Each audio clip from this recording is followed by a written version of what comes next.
अब आपको एक और वीडियो दिखाते हैं जहां त्राल में एनकाउंटर से ठीक पहले आतंकवादी अपनी मां को वीडियो कॉल करता है। दावा है कि आमिर नजीर वानी नाम के इस आतंकी से आखिरी वीडियो कॉल में मां कहती है कि सरेंडर कर दो, जहां यह कहता है कि सेना को आने दो, देखता हूं। खबर यह है कि सेना ने पहले सरेंडर के लिए इस आतंकी को कहा, लेकिन फिर गोलियां चलाने पर मुठभेड़ में यह ढेर कर दिया गया।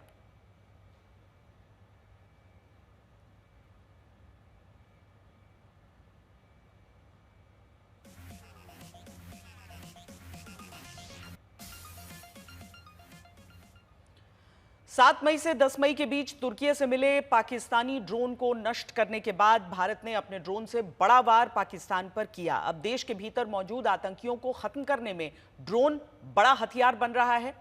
आज अब से कुछ देर पहले पुलवामा के त्राल में जो आतंकी मार गिराए गए हैं, उन्हें पहले सुरक्षा बलों ने ड्रोन के जरिए ही खोजा, जो लगातार छिपने की कोशिश कर रहे थे और गोलियां चला रहे थे। ड्रोन कैमरे से देखा गया कि ये आतंकी कहां छिपे हैं, वहां यह हथियार लेकर छिपता दिखा, इसे फिर मार दिया गया।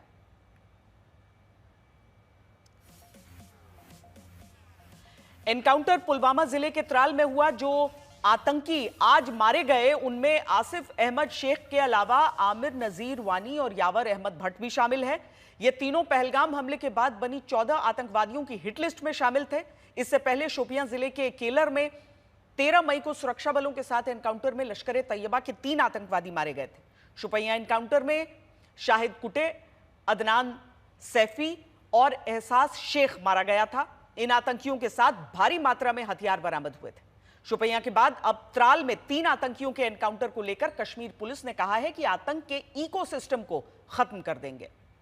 हमारे साथ हमारे संवाददाता अरविंद ओझा इस समय जुड़ रहे हैं। अरविंद, लगातार जिस तरह की कार्रवाई चल रही है, यह भारत के उस संकल्प को ही और दृढ़ कर रहा है। बिल्कुल श्वेता, आपने ठीक कहा और शायद यही वजह है कि दृढ़ संकल्प का नतीजा यह है कि बैक टू बैक 2 दिन में बड़े एनकाउंटर हुए और 2 दिन के अंदर 6 जो आतंकवादी हैं वो मार गिराए गए। आज अगर त्राल इलाके की बात की जाए तो वहां पर ये तीनों जैश के खूंखार आतंकवादी छुपे हुए थे।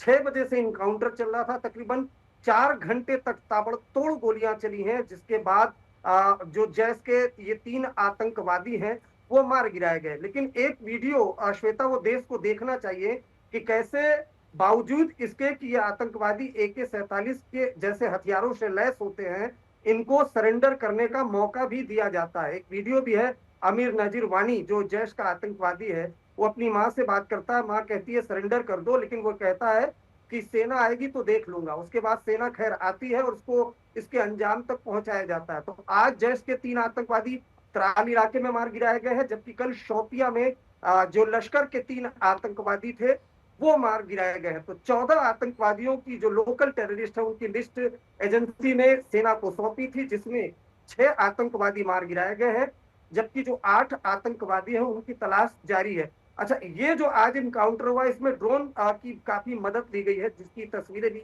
आज तक के पास मौजूद है, क्योंकि त्राल ये घना इलाका, घनी आबादी वाला इलाका है, आसपास जंगल है। यहाँ से पहलगाम 20 से 25 किलोमीटर दूर है। तो ये आतंकवादी एक घर के अंदर छुप गए थे, जिससे काफी मशक्कत करनी पड़ी थी सेना को, क्योंकि सेना के सामने ये भी चुनौती होती है कि जो सिविलियन है वो सिविलियन कहीं घायल ना हो, कैजुअल्टी ना हो। तो एक बड़ा ऑपरेशन और बेहद कामयाब ऑपरेशन, जिसमें ड्रोन की मदद ली गई, इन आतंकियों की मूवमेंट को ट्रैक किया गया। वाकई, और जैसा कि अरविंद भी बता रहे हैं कि ये भारतीय सेना की पॉलिसी रही है कि विदेशी आतंकी अगर है, यानी पाकिस्तानी आतंकी है, तो सरेंडर का मौका नहीं, सीधा ढेर।